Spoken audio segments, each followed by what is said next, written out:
নমস্কার বন্ধুরা।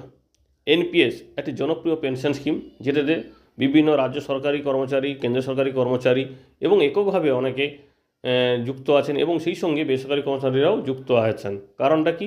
এটা অবসর জীবনে নির্দিষ্ট হারে একটা পেনশন পাওয়া যাবে। তো এই এনপিএসের কিছু বিষয় নিয়ে সমস্যা হচ্ছিল, কিন্তু সেই এনপিএসটাকে আরও আকর্ষণীয় করার জন্য প্রায় 13টির কাছাকাছি নতুন নিয়মে পরিবর্তন করতে চলেছে বা করেছে পিএফআরডিএ, যার মধ্যে অবশ্যই অন্যতম হচ্ছে সুর বা সিস্টেমেটিক ইউনিট রিডেমশান।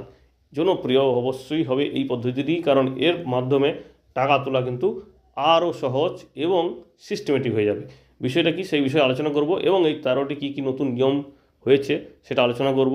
এবং এনপিএস এখন কতদিন পর্যন্ত করা যাবে, ইনভেস্ট করা যাবে বা থাকা যাবে এনপিএসে, এবং কোনো গ্রাহক নিখোঁজ হলে বা মৃত্যু হলে সেক্ষেত্রে তার পরিবার কী করে টাকা পাবে, এছাড়া আরও কী কী পরিবর্তন হয়েছে, সমস্ত বিষয়গুলো আলোচনা করব। আশা করব এই এনপিএস সংক্রান্ত গুরুত্বপূর্ণ ভিডিওটি আপনি দেখে সম্পূর্ণ তথ্যটি জেনে নেবেন। এনপিএস গ্রাহকরা এবার 85 বছর বয়স পর্যন্ত এনপিএসে থাকতে পারবেন। একটি বড় পদক্ষেপ অবশ্যই, কারণ এতদিন আপনারা জানতেন যে 75 বছর বয়সেই এনপিএসের সব কিছু শেষ হয়ে যায়, কিন্তু এবার থেকে সেটাকে 85 বছর করা হলো, 10 বছর বাড়িয়ে দেওয়া হলো এনপিএসে। এবং তারপরে এককালীন কেউ টাকা তুলে নিতে পারে অথবা পর্যায়ক্রমে উত্তোলন করতে পারেন। এই নিয়ম সরকারি এবং বেসরকারি উভয় ক্ষেত্রে গ্রাহকদের জন্যই কিন্তু প্রযোজ্য হবে। বেসরকারি গ্রাহকদের জন্য নতুন কী আছে? সুপার অ্যানুয়েশন, অর্থাৎ রিটায়ারমেন্টের পরে এবং সেই সঙ্গে অন্যান্য কিছু শর্তে বেসরকারি খাতের গ্রাহকরা এখন তাদের মোট কর্পাসের কমপক্ষে 20% বার্ষিক কিনতে পারবেন। অর্থাৎ মোট কর্পাস বলতে যে টোটাল যে অ্যাকুমুলেটেড পেনশন হয়েছে, সম্পদটা হয়েছে, টোটাল যে সম্পদটা হয়েছে তার 20% সে বার্ষিক কিনতে পারবেন। কিন্তু যদি ওনার এই অ্যাকুমুলেটেড পেনশন মানে পরিমাণ, অর্থাৎ টোটাল যে পেনশন যে কর্পাসটা সেটা যদি 5 লক্ষ টাকার বেশি হয়, তাহলে নির্দিষ্ট প্রস্থানের সময় তাদেরকে কমপক্ষে 40% বার্ষিক কিনতে হবে। অর্থাৎ 5 লক্ষ টাকার কম হলে 20% বার্ষিক কিনতে হবে, আর 5 লক্ষ টাকার বেশি হলে 40% বার্ষিকী বা অ্যানুইটি কিনতে হবে। বার্ষিকী অর্থাৎ অ্যানুইটি। কিছু ক্ষেত্রে 100%ও কিন্তু উত্তোলনের অনুমোদন দেওয়া হয়েছে। সরকারি এবং বেসরকারি গ্রাহকরা তাদের কর্পাস 8 লক্ষ টাকার সমান বা তার কম হলে, এটা কিন্তু বিশেষ কিছু শর্তে, তাদের কর্পাসে অর্থাৎ টোটাল যে টাকা জমা হয়েছে তার 100% পর্যন্ত তুলতে পারবেন। তবে সরকারি গ্রাহকরা তাদের অবসরকালীন কর্পাস থেকে কমপক্ষে 40% বার্ষিক কিনতে পারবেন এবং বেসরকারি গ্রাহকরা তাদের অবসরকালীন কর্পাস থেকে কমপক্ষে 20% বার্ষিক কিনতে পারবেন। এটা হচ্ছে কিছু ক্ষেত্রে এই 100%-এর সুবিধা দেওয়া হয়েছে, সেই কিছু ক্ষেত্রগুলো কিন্তু এখন কিন্তু ডিসকাস করেন। এবার আসি পরবর্তী যে নিয়মটি, পদ্ধতিগত ইউনিট রিডেমশন। এটা খুবই একটা জনপ্রিয় পদ্ধতি হতে চলেছে।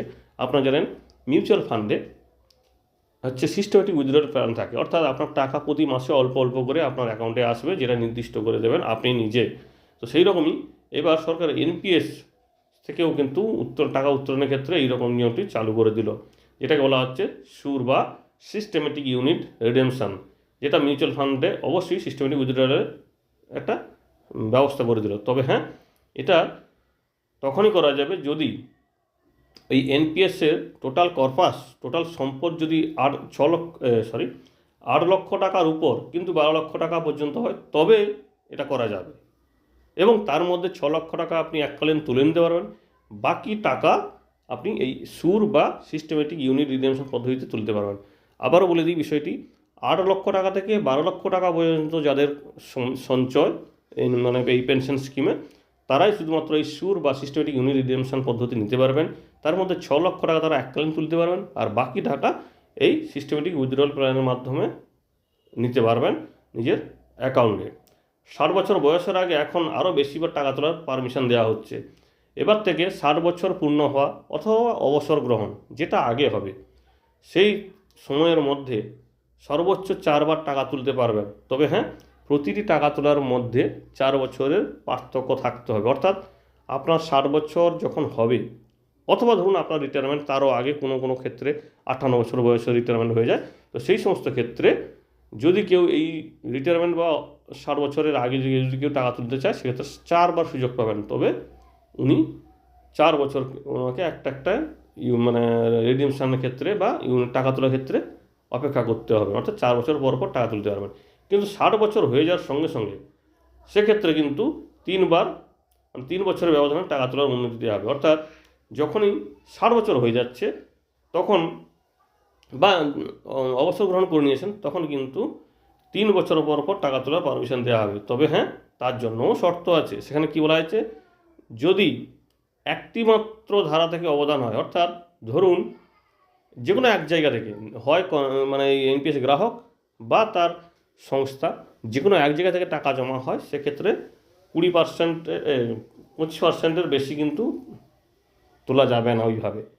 কিন্তু যদি দেখা যায় যে একাধিক জায়গা থেকে ওনার এনপিএস টাকা জমা পড়ছে, একাধিক বলতে কি নিজের অথবা যে সংস্থাতে চাকরি করেন বা যে সরকারি মানে যদি সরকারি কর্মচারী হিসেবে সরকারের পক্ষ থেকে টাকা জমা পড়ে তার যদি হয়ে থাকে, সেই রকম ক্ষেত্রেও কিন্তু নিজে যেটুকু কন্ট্রিবিউট করবে তার 25% এইভাবে তোলা যাবে 3 বছর পর পর। এবার আসছি ভারতীয় নাগরিকত্ব ত্যাগের ক্ষেত্রে কি হবে।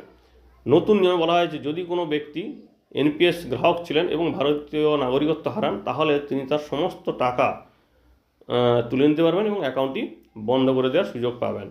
এবং নিখোঁজ বা মৃত বলে যদি ধরে নেওয়া হয় কোনো গ্রাহককে, সেক্ষেত্রে তার যে নমিনি বা মনোনীত ব্যক্তি আছেন তাদেরকে প্রাথমিকভাবে 20% টাকা দেওয়া হবে। অর্থাৎ যে টাকা জমা হয়েছে সেই টাকার 20% দেওয়া হবে। বাকি টাকার অর্থাৎ বাকি যে 80% সেটা ভারতীয় সাক্ষ্য অধিনিয়ম, অর্থাৎ টোটাল 4 দিক দিয়ে সমস্ত কিছু ভেরিফিকেশান করে 2023-এর যে নিয়ম আছে সাক্ষ্য অধিনিয়ম, সেই অনুযায়ী নিখোঁজ এবং মৃত বলে কনফার্ম হওয়ার পরে বাকি 80% দেওয়া হবে। অর্থাৎ প্রাথমিকভাবে 20% দেওয়া হবে নিখোঁজ ব্যক্তিদের ক্ষেত্রে। পরবর্তীতে সমস্ত কিছু কনফার্ম হওয়ার পরে হ্যাঁ সত্যি সত্যি উনি নিখোঁজ, তখন কিন্তু আর 80% ওনার পরিবারকে দেওয়া হবে। এছাড়া আর একটা ছোট্ট একটা পরিবর্তন হয়েছে অ্যাকাউন্টে, এনপিএস অ্যাকাউন্টে, যেখানটায় এখন থেকে স্থায়ী অবসর অ্যাকাউন্টের উল্লেখ যেটা ছিল, সেখানটায় এবার থাকবে কি প্রতিটি পৃথক পেনশন অ্যাকাউন্ট। এই বিষয়টা কিন্তু প্রতিস্থাপন করা হয়েছে। এবং এই ধরনের পরিবর্তন অ্যাকাউন্ট স্তরের মালিকানা এবং আচরণকে আরও জোরদার করবে বলে মনে করে গ্রাহকরা। এবং এই ক্ষেত্রে অনেক গ্রাহকের অনেকগুলি অ্যাকাউন্ট থাকে, সেক্ষেত্রে কিন্তু সমস্যা যাতে না হয় এই আইনটি বা এই পরিবর্তনটি করা হয়েছে। এবার আসি, যদি সুপার অ্যানুয়েশন বা অবসর গ্রহণ হয়ে যায় তার পরবর্তী টাকা তোলার কী নিয়মটি করেছে। বলা হয়েছে 8 লক্ষ টাকা পর্যন্ত এই যে টোটাল সম্পদটা থাকবে সেটা পুরোটাই উনি কিন্তু তুলতে পারবেন। তবে বার্ষিকী যদি অ্যানুইটি উনি কিনতে চান তখন কিন্তু ঐচ্ছিক 8 লক্ষ টাকা পর্যন্ত অ্যানুইটিটা অর্থাৎ বার্ষিকী কেনাটা ঐচ্ছিক। যদি না চান যে আমার দরকার নেই, তাহলে আপনি পুরো টাকাটা তুলে নিতে পারেন। আর 8 লক্ষ টাকার উপরে কিন্তু 12 লক্ষ টাকা পর্যন্ত, সেক্ষেত্রে 6 লক্ষ টাকা পর্যন্ত উত্তোলন করা যাবে। বাকি 6 লক্ষ টাকা এই যে সিস্টেমেটিক ইউনিট রিডিমশন অর্থাৎ সুর পদ্ধতিতে টাকা তুলতে পারবেন। আর 12 লক্ষ টাকার উপর হলে 60% পর্যন্ত উত্তোলন করা যাবে, আর বাকি 40% বার্ষিকী বা অ্যানুইটি কিনতে হবে। কর্মীরা তাদের চাহিদা, ভবিষ্যতের নগদ প্রবাহের প্রয়োজনীয়তার উপর নির্ভর করে এককালীন নিয়মিত যাতে উত্তোলন করতে পারেন বা নিয়মিত ইউনিট রিডিমশন করতে পারেন, সেটার জন্য কিন্তু এই নিয়মগুলি করা হয়েছে। এবার যদি কোনো পদত্যাগ করে ফেলেন কোনো কর্মচারী বা চাকরি থেকে তাকে যদি অবসরণ করা হয়, তখন কী হবে? তখন বলা হচ্ছে ওনাকে অবশ্যই 80% বার্ষিকী কিনতে হবে, 20% উনি এককালীন সুবিধা নিতে পারবেন, অর্থাৎ এককালীন অর্থ তুলতে পারবেন কখন, যদি ওনাকে চাকরি থেকে বরখাস্ত করা হয় বা উনি যদি স্বেচ্ছায় পদত্যাগ করেন। ব্যতিক্রম যদি 5 লক্ষ টাকার কম হয়, তাহলে পদত্যাগে বরখাস্তের ক্ষেত্রে সম্পূর্ণ টাকা উত্তোলন করা যাবে।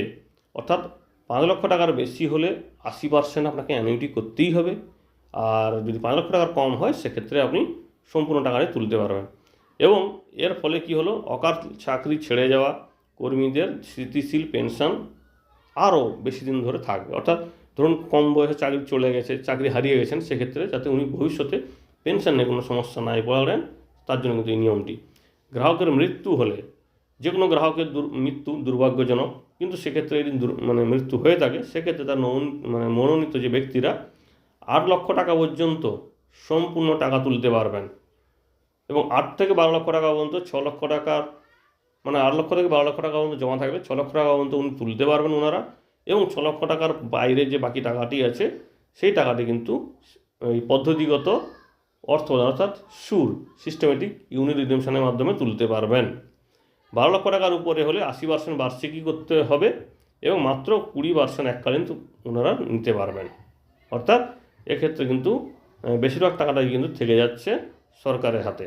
এবং ডিফল্ট অ্যানুইটি স্বামী স্ত্রীর জন্য আজীবন পেনশন কভারেজ থাকবে, অর্থাৎ স্বামী মারা গেলে স্ত্রী পাবেন এবং স্ত্রী মারা গেলে স্বামী হচ্ছে আজীবন পেনশন কভারেজের প্রয়োজন থাকবে, মানে সুবিধা থাকবে, তারা প্রয়োজন পড়লে সেই অপশানটিও নিতে পারবেন।